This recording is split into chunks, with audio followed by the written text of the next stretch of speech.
a lot of innovations aren't done by one entrepreneur. They're done by thinking of the masses, and a company that's been well established for years won't be starting up something new as such. They'll just innovate something within themselves.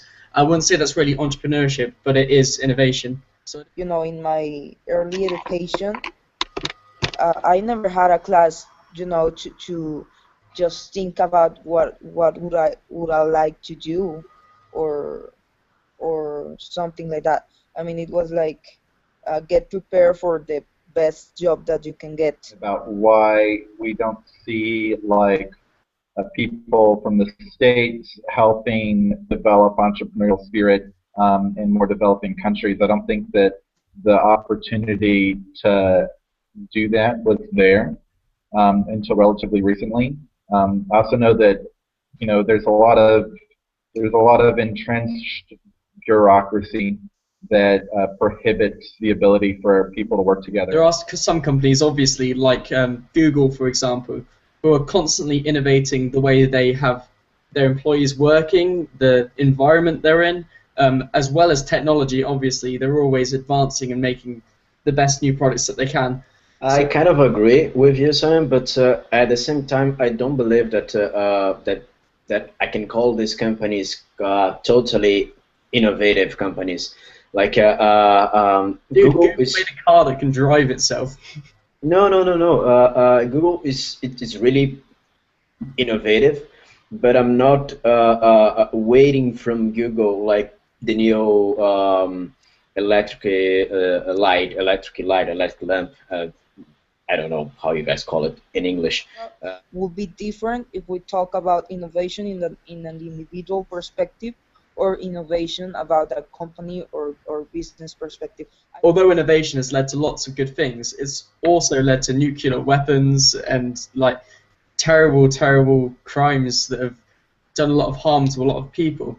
So my question was, where do we put the limit to innovation? We can obviously continue to innovate, but at the same time, if we start to go into dark ground, it could be a slippery slope, and before we know it, we could be innovating, coming back to my point, innovating human cloning and things like this. One of the most innovative industries in the world is weapons manufacturing. You see, particularly here in the United States, that's one of the big ways that we make all of our money is we're constantly making better missiles, better explosives, more lethal firearms, nuclear irradiated bullets, all these sorts of horrible new ways to kill each other.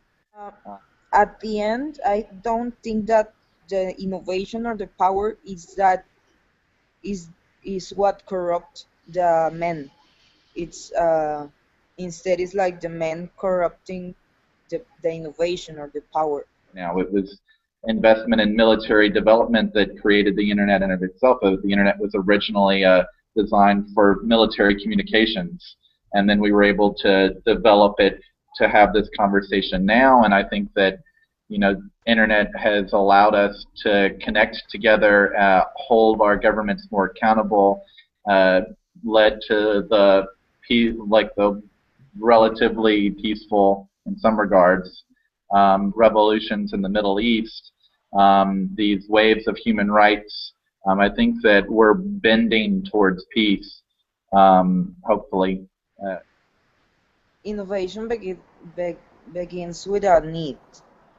I mean, if you need better education, you will innovate something regarding that. If you need to win a war, you will innovate a better weapon.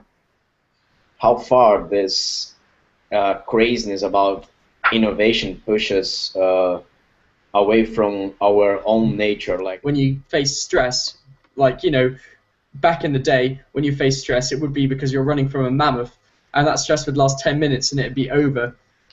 Whereas nowadays, it's more about how that stress can be a constant thing, which can, over time, really get you down. And our bodies aren't built to cope with that. So that's how stress can lead the body to depression and other things that we can't really solve too well, because although we can innovate the world around us, we can't innovate ourselves.